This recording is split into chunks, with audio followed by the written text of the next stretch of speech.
Lamshogo CHUMUI TVनि Salsa Jorani Koktwma norok saimano जों Salsa Jorani Koktwma salsao tamo pati mung patika aborokno tui salayo ang Sunika Debbarma norokni bagai tini tui phaika tini nangkukmani Koktwma rokno Agartalani hati rokno clean khai tonna bagai harjakmani tangbetang mukthang ungna thang tongo tabukni simi Agartalani Bortola tei Maharajganj hati wo ani malkhung phaiglak aboni bagai nagri sora wo fistam sheet main ward no chengai rena Dr. Manik Saha chashalo AMC ni Mayor Dipok Mojumdar hati berayui o kogno saka Koktwma thungnai rokno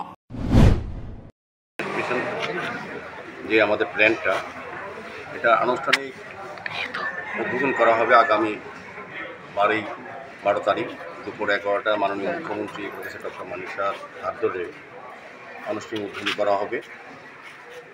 এটা আপনারা এই বিষয়ে আমি বলবো যে আমাদের আগরতলা শহরে যানজট মুক্ত করার জন্য এবং বিশেষ করে বাজার এলাকাকে সুন্দর পরিচ্ছন্ন এবং নির্মল রাখার ক্ষেত্রে আমাদের রাজ্য সরকার সিদ্ধান্ত নিয়েছে বিশেষ করে বটতলা বাজার এবং মহারাজগঞ্জ বাজারে যে সকল বহিরাজ্য থেকে গাড়ির মাধ্যমে যেসব মাছ আমাদের বাজারে আনা হয় বিক্রির উদ্দেশ্যে সেগুলি এখন থেকে নির্দিষ্ট বাজারে যেখানে রাস্তা দাঁড় করিয়ে আনলোড করা হতো সেটা বন্ধ করার ব্যবস্থা গ্রহণ করা হয়েছে।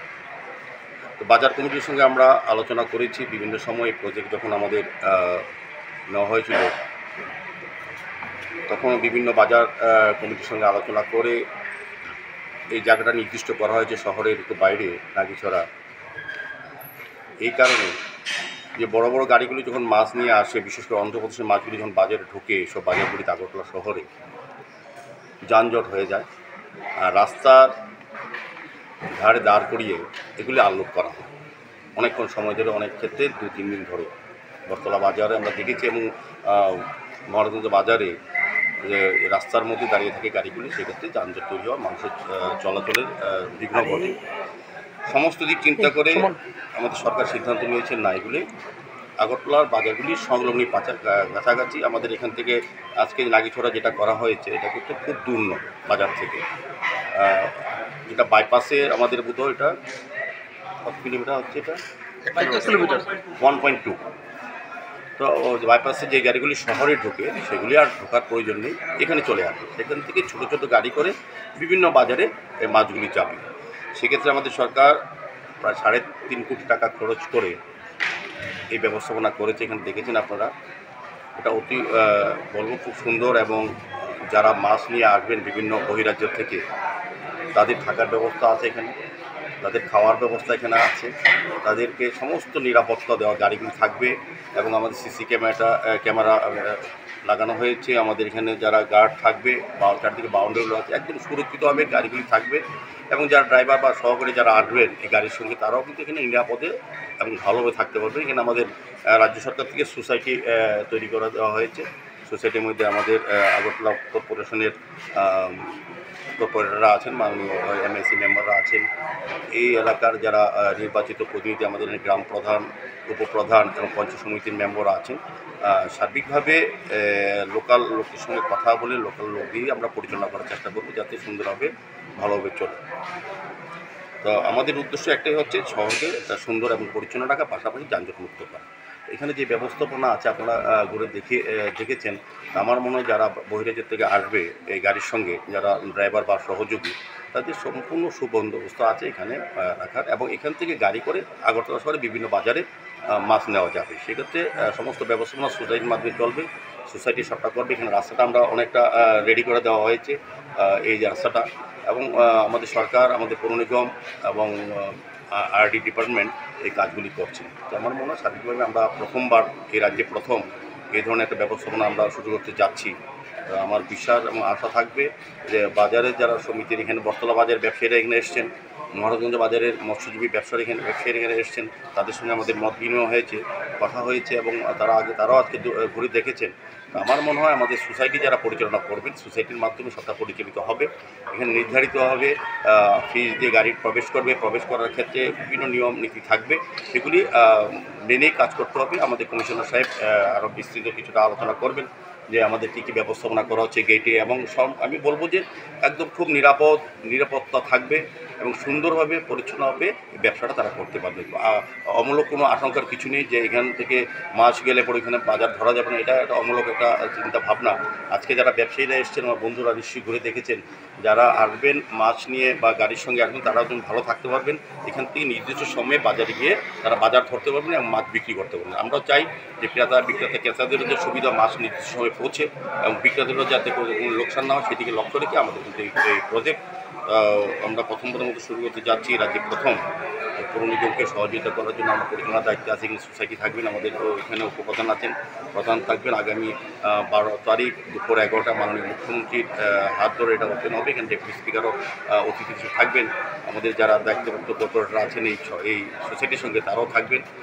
সর্বোপরি আগরতলা পৌরনিগমের সমস্ত আধিকারিকরা আছে, এখানে ডেপুটি কমিশনার, আমরা ডেপুটি কমিশনার সহ বিভিন্ন আধিকারিকরা আছেন যারা এই প্রজেক্টের সঙ্গে যুক্ত আছেন, তারাও এখানে উপস্থিত আছেন। সার্বিকভাবে আগরতলা শিব কালী মন্দির CHUMUI অসামতাই 2023 নরগৈ রি চুম্বাখা আমসাইনি লুকুরকন পান্দাও নারওয়াই अंगै मानजाखा मेयर दीपक मजुमदार बुबाकान्तु नंदु नकारै जुदा जुदा आदं सं শিব কালী মন্দিরের উদ্যোগে আজকে প্রায় 200 গরিব অংশের মানুষদের বস্ত্র বিতরণ করা হচ্ছে। এখানে আমাদের মধ্যে উপস্থিত আছেন রামকৃষ্ণ মঠ মিশনের সন্ন্যাসী মহারাজজি আছেন বিশিষ্ট আইনজীবী, আমাদের সমাজ রাষ্ট্রের যিনি চেয়ারম্যান সঞ্জয় পাল মহোদয় আছেন বিশিষ্ট আইনজীবী, যিনি এই কমিটির সম্পাদক শিবকালী মন্দিরে, আইনজীবী সন্দীপ চৌধুরী মহোদয় সহ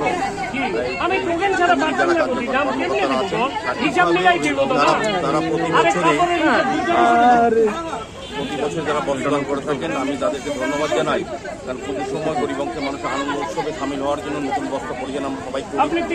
যাদের পক্ষে আশা করব সমস্ত পুজো সমস্ত ক্লাব, সামাজিক সংস্থা এই ধরনের সামাজিক কাজে এগিয়ে আসবেন। আমরাও চাই যাতে পুজোর সময় যে উৎসবকে কেন্দ্র করে সবাই মেতে ওঠে এবং নতুন বস্ত্র পরিধান করে, বিশেষ করে এটা অনেকটা অসুবিধা হয়েছে তারা এগিয়ে এসছে। আমি তাদেরকে অনেক অনেক ধন্যবাদ জানাই। চাশালো all India road transport worker federation হাস্তে বদলनि তৈদল মুম্বাই অফিस लाइननि सिमि कायसा हिम बतक ख्लायै लेबर कमिशनारनि थानि कायचिनै सानमुंनो तुयै डेपुटेशन रिलायखा ট্রান্সপোর্ট ওয়ার্কার্স ফেডারেশনের এটা আজকে দেশে সর্বভারতীয় কর্মসূচি। গোটা ভারতবর্ষে 10 কোটির উপর পরিবহন শ্রমিক আছে যাদের জীবিকা বিপন্ন, মজুরি কমে গেছে, পুলিশি নির্যাতনের শিকার। একটা বিরাট সংখ্যক শ্রমিকরা আজকে জেলখানায় পড়ে আছেন। গাড়ির মালিক এবং কালোবাজারিরা মাল লোড করে দেয়, রাস্তায় গিয়ে ধরা পড়ে, তারা সেখানে গিয়ে গ্রেপ্তার হয়, তারা জেলখানায় পৌঁছে তাদের খবর রাখে না এবং তাদের মজুরি যেটা সেটা জাতীয় স্তরে এখন পর্যন্ত নির্ধারণ হয়নি। আর আমাদের রাজ্য পাল্লা দিয়ে চলছে একটা অরাজকতা। এখানে সবচেয়ে বড় কর্মক্ষেত্র ছিল পরিবহন, 3 লক্ষ মতো শ্রমিক এখানে কাজ করতে। আজকে পরিস্থিতি এমন জায়গায় চলে গেছে সেখানে 3 লক্ষ শ্রমিকের কাজ তো নেই। অনেকেই আমাদের ধারণা 60 থেকে 70 হাজার শ্রমিক বেকার হয়ে গেছে এই নতুন সরকার, বিজেপি সরকার এই রাজ্যে ক্ষমতা আসার পর। তার মূল কারণ হলো অনেক গাড়ি বসে গেছে, মানুষের আয় উপার্জন নেই, গাড়িতে উঠতে চান না। কারণ আয় উপার্জন যদি মানুষের না থাকে গাড়িতে উঠবে কেন? আগে তো চাল ডাল এগুলি কিনতে হয়, তারপর গাড়ির ব্যাপারটা। এতে করে বাস কিছু বসে গেছে, ছোট গাড়ি বসে গেছে এবং পাল্লা দিয়ে চলছে ট্যাক্স বাড়ানো। ব্যাপক হারে রাজ্য ট্যাক্স বেড়েছে, অল ইন্ডিয়াতে বেড়েছে। তারা 2019-এ নতুন পরিবহন আইন যেটা তৈরি করেছেন, এতে পরিবহন শ্রমিকরা কথা বলার মনে কোনো অবস্থায় তারা নেই। কারণ এখানে দেখা গেছে একটা সাধারণ ভুলের জন্য 2000, 2500, 3000 টাকা করে ফাইন, 10,000 পর্যন্ত আছে ফাইন করছে। এই যে ফাইন, তিনি জানছেন না কি ব্যাপার, কি ঘটনা, কোনো কথাই শুনতে চান না, ফাইন করে দিচ্ছে। সরকারের টাকার যদিও অভাব থাকে, তার জন্য শ্রমিকদের উপর এভাবে হয়রানি, শ্রমিকদের উপর এই নির্যাতন কতদিন চলবে? এমনিতেই তারা সকালবেলা উঠে রাত পর্যন্ত এত ব্যাপক পরিশ্রম করে জীবিকা নির্বাহ করে, আর তার উপরে তাদের উপরে যে আক্রমণ, এই আক্রমণ কোনো অবস্থাতেই মেনে নেওয়া যায় না। এবং এটা শ্রমজীবীদের বিরুদ্ধে বিজেপি নেতৃত্বাধীন সরকার যুদ্ধ ঘোষণা করেছে। পরিবহন শিল্পটাকে আস্তে আস্তে এমন জায়গায় নিয়ে যাচ্ছে যে সাধারণ মানুষ যেমন কম পয়সায় গাড়ি পাবেন না, সাফার করবেন যাত্রীরা, পণ্য মাশুল্য বাড়ছে, পণ্যের ভাড়া বাড়ছে, যাত্রী ভাড়া বাড়ছে, কিন্তু এতে তো সমস্যার সমাধান হবে না। ডিজেল পেট্রোলের দাম বাড়ছে, গ্যাসের দাম বাড়ছে, তাহলে এটার সঙ্গে পাল্লা দিয়ে গাড়ি ভাড়া বাড়ে। গাড়ি ভাড়া বাড়লে কি যাত্রী বাড়বে? মোটেই না। গাড়ি ভাড়া বাড়লে সাধারণ মানুষের উপর চাপ পড়ে। আমরা গাড়ি ভাড়া এবং এখানে ইন্স্যুরেন্সের প্রিমিয়াম প্রায় 100 গুণ বাড়িয়ে দিয়েছি। ইন্স্যুরেন্সের প্রিমিয়াম, তাহলে ইন্স্যুরেন্স তো বাধ্যতামূলক, ইন্স্যুরেন্স করতে হবে। একটা গাড়ি মালিক কী করে সে ইন্স্যুরেন্স করবে? তার টাকা কোত্থেকে আসবে? তারপর এই রাজ্য সরকার ট্যাক্স বসিয়েছে, সেন্ট্রাল গভর্নমেন্টও বসিয়েছে, এই ট্যাক্সগুলো চলছে, এগুলি বহন করতে হচ্ছে এই গরিব পরিবহন শ্রমিকদের। এবং এই পরিস্থিতিতে সঙ্গে পাল্লা দিয়ে চলছে পুলিশি নির্যাতন, অসংখ্য মামলা দিয়ে দিচ্ছে। এই মামলাগুলি কোর্টে গিয়ে তাদের দাঁড়াতে হয় এবং সেখানে কোর্টে গিয়ে হাজির হতে হয়, উকিল ধরতে হয়। পয়সাটা পাবে কোত্থেকে? মালিক তো সেই দায়িত্ব নিচ্ছে না। এবং সেখানে মালিকের রোজগারের জন্যই কিন্তু সে পণ্য পরিবহন করে, যাত্রী পরিবহন করে, সেক্ষেত্রে সব ক্ষেত্রে মালিকরা দায়িত্ব নিতে চায় না। এই সমস্ত সমস্যা থেকে তাদের জীবিকাটা সম্পূর্ণভাবে বিপর্যস্ত, বিপন্ন। এটাকে রক্ষা করার জন্য কথা শোনার লোক নেই। রাজ্য সরকারের কাছে বহুবার গিয়েছে, কথাবার্তা বলেছে, কোনো ব্যবস্থা তারা নিচ্ছেন না। আর এটার সঙ্গে পাল্লা দিয়ে এই যে সরকারি পরিবহন, যেটা আধা সরকারি প্রতিষ্ঠান, টিআরটিসি, আরবান ট্রান্সপোর্ট, এই জাতীয় যে সংস্থা গোটা ভারতবর্ষ উড়িয়ে দিচ্ছে, আমাদের রাজ্য প্রায় গুড বাই। আরবান ট্রান্সপোর্টে বামফ্রন্ট সরকার ক্ষমতা থেকে যাওয়ার পর একটা বাসও কিনেনি, টিআরটিসি একটা বাসও কিনেনি, তাহলে এটা যে গণপরিবহন, তো এটার সঙ্গে সরকার কি করে দায়িত্ব এরা? সরকারের একটা দায়িত্ব তো আছে গণপরিবহনে, এখানে সরকার সেই দায়িত্ব পালন করছে না। এবং নতুন কোনো বাস গাড়ি কিনেননি, যাত্রী পরিষেবার সঙ্গে সংযুক্ত করেননি, এবং যেই কারণে মানুষকে অনেক বেশি খরচে সেখানে গাড়ি চড়তে হয়, মানুষও সেখানে সাফার করছেন। আর শ্রমিকরাও নতুন গাড়ি নামলে তার কর্মসংস্থানের সুযোগ সৃষ্টি হয়, এই সুযোগ থেকে তারা বঞ্চিত হচ্ছে। ই রিক্সাগুলোর উপর একই অবস্থা, অটোর উপর একই অবস্থা চলছে। আজকে অটো, ই রিক্সা, টিআরটিসি সবাই মিলেই আজকে তারা পরিবহন দপ্তরে গিয়ে এই দাবিগুলো তুলে ধরবেন এবং বিক্ষোভ প্রদর্শন করবেন। এই জন্যই এই কর্মসূচি।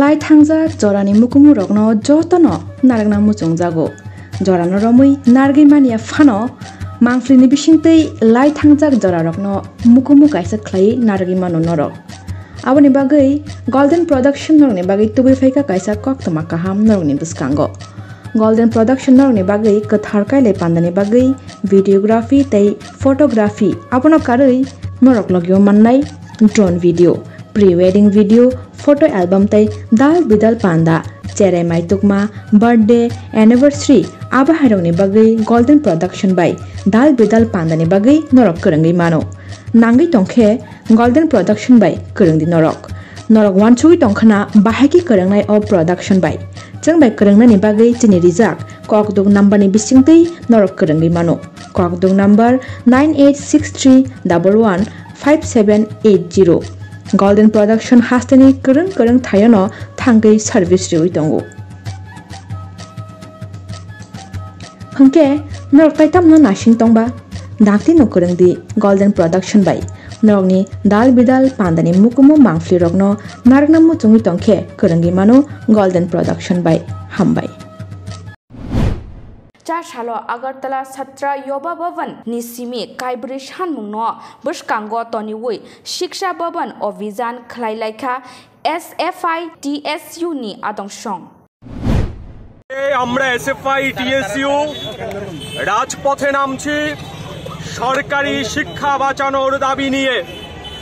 আমরা লক্ষ্য করছি এই রাজ্যের বিজেপি আইপিএফটি জোট সরকার প্রতিষ্ঠিত হবার পর রাজ্যের শিক্ষা ব্যবস্থাকে বেসরকারীকরণের মাধ্যমে বাণিজ্যিকীকরণের রাস্তা এরা সুগম করতে চাইছে। স্কুলে, কলেজে, বিশ্ববিদ্যালয়ে সর্বত্র শিক্ষক সংকট তৈরি হয়েছে। আমরা বারবার দাবি করেছি পর্যাপ্ত সংখ্যায় শিক্ষক নিয়োগ করতে হবে, কিন্তু আমাদের রাজ্য সরকার বধির। আমাদের রাজ্যের বিভিন্ন স্কুল, কলেজে, বিশ্ববিদ্যালয়ে লাগামহীন ফি বৃদ্ধি ঘটছে। ছাত্রছাত্রীদের উপর, অভিভাবক অভিভাবিকাদের উপর মাত্রাতিরিক্ত চাপ তৈরি করা হচ্ছে। তার সঙ্গে বৈষম্যমূলক শিক্ষানীতি এই রাজ্যের সরকার চালু করার চেষ্টা করছে।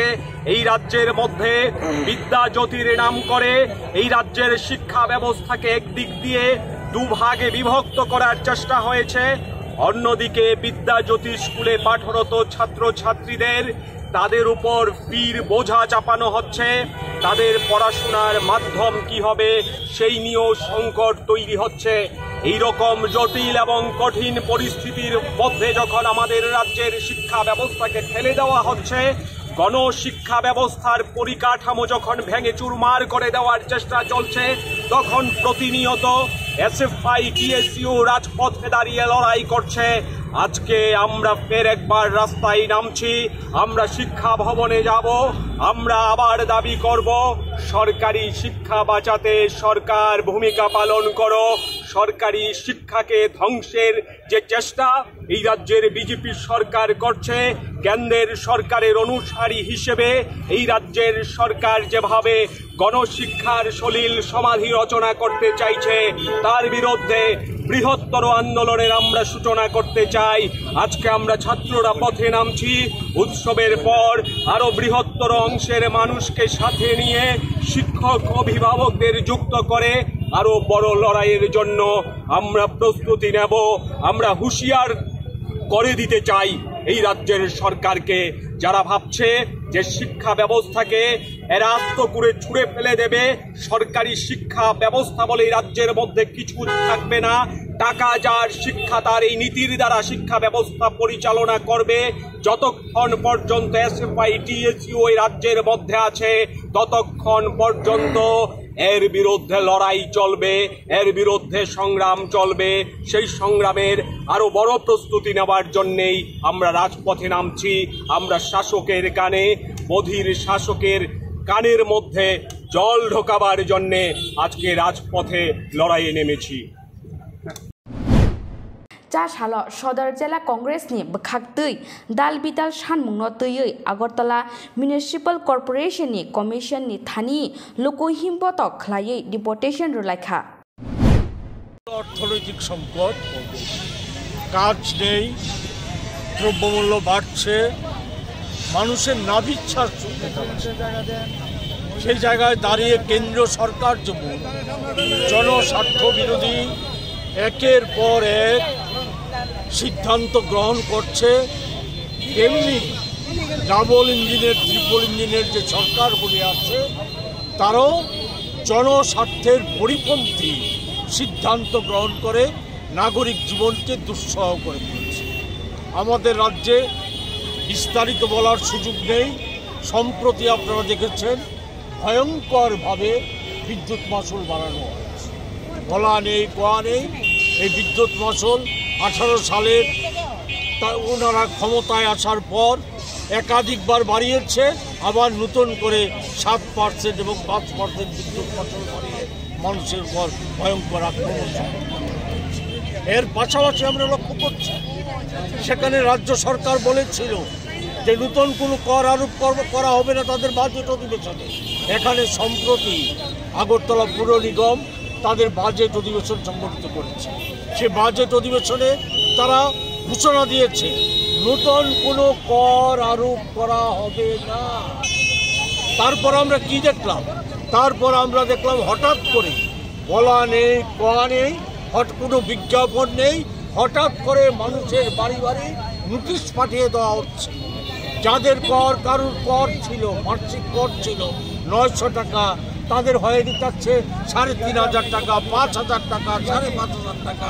এমনভাবে কর বৃদ্ধি হয়, সেভাবে এটা বাড়ানো হচ্ছে। কারোর কর শুধু ওই মধ্যবিত্ত না, নিম্ন আয়ী যারা, কারোর কর ধরেন সেমি পারমানেন্ট কনস্ট্রাকশন কর ছিল 2018-19, 2019-20, 2020-21-22 সেই বছরগুলিতে কর দিয়েছে ছিল 500 টাকা করে।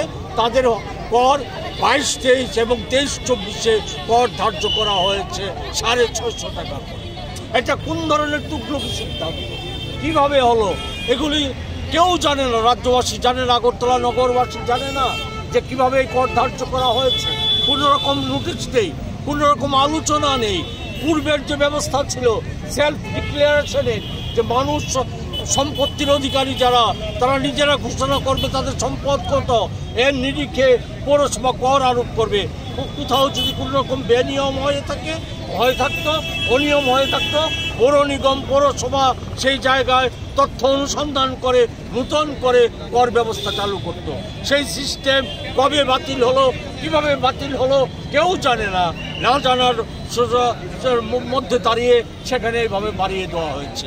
শুধু ওই সম্পদ কর বৃদ্ধি না, মানুষের উপর আক্রমণ। শারদ উৎসবের আগে ওই বিদ্যুৎ কর এবং সম্পদ কর যেমন বাড়িয়েছে, তেমনি গরিব সাধারণ মানুষ যারা ছোট ব্যবসায়ী এবং হকার, এই হকারি করে জীবিকা নির্বাহ করতো, এই শারদ উৎসবের সময় দুটো পয়সা উপার্জনের সময় যে কোনো কল্যাণকামী সরকারের দায়িত্ব হচ্ছে, যে কোনো কল্যাণকামী নিগমের দায়িত্ব হচ্ছে তারা যাতে ভালো থাকে, ভালো করতে পারে সেই ব্যবস্থা করা। কিন্তু সেই জায়গায় দাঁড়িয়ে তাদের উপর আক্রমণ, ভয়ঙ্কর আক্রমণ নামিয়ে আনা হচ্ছে। তাদেরকে উচ্ছেদের নামে, শহর সৌন্দর্যের নামে বর্বর কায়দা উচ্ছেদ করা হচ্ছে। আমরা এই সমস্ত কিছু মানব না। এই সমস্ত কিছুর প্রতিবাদে আমরা প্রতিবাদ সংগঠিত করছি। আগামী দিনে আরও বড় প্রতিবাদ আন্দোলন গঠন করব। অবিলম্বে সম্পদ কর প্রত্যাহার করতে হবে এবং ক্ষুদ্র ব্যবসায়ী হকার যাদেরকে উচ্ছেদ করা হয়েছে তাদেরকে অবিলম্বে তাদেরকে পুনরায় স্বস্থানে বসার ব্যবস্থা করে দিতে হবে। जा सालो बीजेपी टिप्रा मथा याकारui खरक नुइचिब्रुइ CPIM मेलारमात दशरथ बाबा न कमलपुर पानबुआ एडिसी आमसाइनि फायै CPIM हास्ते बदलनि तांफां जितेन चौधरी याग्रमै CPIM नि बानारमखा মহকুমার পানবুয়া থেকে বেশ কিছু সেখানকার পুরানো বাসিন্দা যারা একটা সময়তে যে তাদের পূর্বপুরুষরা আমাদের রাজ্যের এই জনশিক্ষা আন্দোলন, তারপরে গণমুক্তি পরিষদ, এই আন্দোলনের সাথে যুক্ত ছিলেন। কিন্তু বিগত কয়েক বছরে সারা ত্রিপুরাজ্যের বিভিন্ন প্রান্তে আমাদের ট্রাইবালদের মধ্যে যেমন কিছু লোক বিভ্রান্ত হয়েছেন, নানা রকম মুখরোচক প্রচারে স্বাধীন ত্রিপুরা হবে, গ্রেটার ত্রিপুরাল্যান্ড হবে, বিজেপির সাথে এই মিশলে পরে আলাদা দল করলে পরে ট্রাইবাল এলাকার উন্নতি বহুগুণ বেড়ে যাবে। তো এইভাবেই ওনাদের ওই এলাকার কিছু লোক কমলপুরের সারা ত্রিপুরা রাজ্যের অন্যান্য এলাকা সহ ত্রিপুরা মথার সাথে অনেকে যুক্ত হয়েছে। তারা এখন সমস্ত অভিজ্ঞতার ইয়েতে বুঝতে পেরে এবং এই 5.5 বছর ত্রিপুরা রাজ্যের যা ক্ষতি হয়েছে, বিশেষ করে ট্রাইবেলদের ভবিষ্যতের সামনে যে একটা অন্ধকার অমানিসা নামিয়ে আনা হয়েছে, তা থেকে বেরিয়ে এসে আবারও এই যে গণমুক্তি পরিষদ, জনশিক্ষা আন্দোলনের মূল স্রোত তথা বামপন্থী আন্দোলনের সাথে মিশে CPIM-এর সাথে যোগদান করার জন্য অঙ্গীকার করেছেন এবং তারা আজকে এখানে এসে আমাদের সাথে দেখা করতে এসেছেন, এখানে তাদের অভিজ্ঞতার কথা বলার জন্য। তো আমরা স্বাগত জানিয়েছি এবং আগামী 10 তারিখে তাদের এলাকাতে একটা এরকম বড় জমায়েত করে আরও অনেক লোককে নিয়ে তারা এই গণমুক্তি পরিষদের পতাকা দলে তারা আসবে।